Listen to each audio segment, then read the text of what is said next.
ఈ మాటలు మాట్లాడిన దాంట్లో మొదటిగా జడిచెర్ల ఎమ్మెల్యే గారు మాట్లాడారు సార్. శ్రీనివాస్ రెడ్డి గారు ఎన్టీఆర్ గారి మీద, ప్రసన్న కుమార్ గారు వైఎస్ఆర్ పార్టీలో ఉంటే వైఎస్ జగన్మోహన్ రెడ్డి గారిని, అట్లా వాళ్ళ మొత్తం కూడా వాళ్ళ జీన్స్ లో ఉన్నది ఏంటి అంటే ఏ పార్టీలో ఉంటారో ఆ పార్టీ నాయకులనే ఎదిరించడం. అంటే వాళ్ళకు ఒక జెనెటిక్ డిసార్డర్ ఏమైనా ఉందేమో నాకు అనిపిస్తుంది సార్. వాళ్ళకి నిలకడ లేదు రాజకీయాల మీద. ఇలాంటి వాళ్ళని ముఖ్యంగా ఎర్రగడ్డ హాస్పిటల్లో చేర్చాలి సార్. చేర్చి వాళ్ళని మానసిక స్థితి కరెక్ట్ ఉందా లేదో చెక్ చేయించాలి. ఎందుకంటే అతను ఏం మాట్లాడుతున్నాడో అర్థం కావట్లేదు. బయటకు వచ్చి మైకులు ఉన్నాయని చెప్పి ఇష్టం వచ్చిన మాట్లాడడం కాదు. ముందు మా అధినేత పవన్ కళ్యాణ్ గారు ఏం మాట్లాడారు ప్రశాంతంగా విన్న తర్వాత కౌంటరీ. అన్ని తెలిసిన వాళ్ళకి చెప్పొచ్చు, అసలు తెలియని వాళ్ళకి చెప్పొచ్చు సార్. ఇలాంటి వాళ్ళకి తేడా వాళ్ళకి మనం చెప్పలేము సార్. ఎందుకంటే ఆయన మాట్లాడిన దాంట్లో చాలా మంచి మీనింగ్ ఉంది సార్. మా అధినేత క్లియర్ గా చెప్పారు. తెలంగాణ నాయకులు చాలా సందర్భాలలో ఏమనే వాళ్ళు కోనసీమ పచ్చగా ఉంటది అనే వాళ్ళని చెప్పారు సార్. ఆయన ఇంటెన్షన్ అది. కానీ అలాంటి మంచిగా మనల్ని పొగిడాడు. తెలంగాణ వాళ్ళ నాయకులు ఆంధ్రాన్ని పొగిడే వాళ్ళు అని చెప్పాడు. కానీ ఇప్పుడైతే ఎవరి దృష్టి తగిలిందో కానీ మొత్తం మొండాలే మిగిలిపోయినాయి అని చెప్పి నేను ఉద్దేశం ఏంటంటే ఇది పచ్చగా ఉంది అని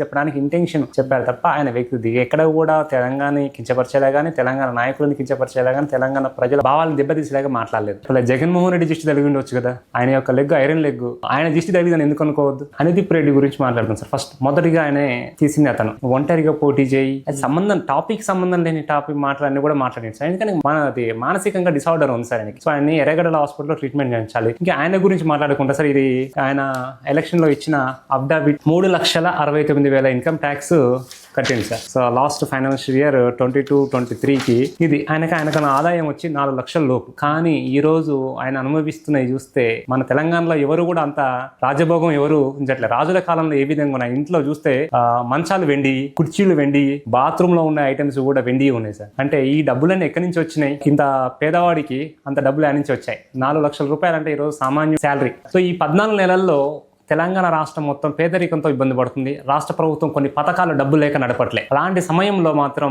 ఈ పేదవాడు ధనికుడయ్యాడు. తెలంగాణ వచ్చినాక బాగుపడిందంటే ఈ ఎమ్మెల్యే. అంటే ముందుగానికి ఏ ఆస్తులు లేవు, కానీ ఇప్పుడు కోట్ల రూపాయల వెండి కొని కిలోల కొద్ది, టన్నుల కొద్ది వెండి కొన్నాడు. అధినేత పవన్ కళ్యాణ్ గారికి ఆయన క్షమాపణ చెప్పాలి. అతని వర్డ్స్ వెనక్కి తీసుకోకపోతే అతను ఖచ్చితంగా మేము ఎలక్షన్ కమిషన్కి కంప్లైంట్ చేస్తాము. ఎక్కడి నుంచి ఆదాయాలు వచ్చినాయి, ఆదాయపు శాఖకు కంప్లైంట్ చేస్తాము. అతి ముఖ్యంగా సంగారెడ్డి జిల్లా చేవెళ్ళ గ్రామంలో అతను నడుపుతున్నటువంటి టైర్ ఫ్యాక్టరీ నుంచి పొల్యూషన్తో వందల మంది ఆరోగ్యం ఖరాబ్ అవుతుంది. చేవెళ్ళలో ఉన్నటువంటి విలేజ్లలో చాలా మందికి ఊపిరితిత్తుల ప్రాబ్లమ్స్ వచ్చాయి. ఇవన్నీ కూడా అధికారాన్ని అడ్డం పెట్టుకొని అక్కడ ఉన్న ప్రజలని ఇబ్బంది పెడుతూ అన్నిటి మీద కూడా మేము ఆరోగ్య శాఖకు, అదేవిధంగా ఇండస్ట్రియల్ మినిస్ట్రీకి అందరికీ కూడా మేము ఖచ్చితంగా కంప్లైంట్ చేస్తున్నాం. అతను చేస్తున్నటువంటి ఆరోపణలు, అతను చేస్తున్నటువంటి అక్రమ సంపాదనలు ఏవి కూడా బయటికి రాకుండా ఉండడం కోసం ఇలాంటి కార్యక్రమాలు చేస్తున్నాడు.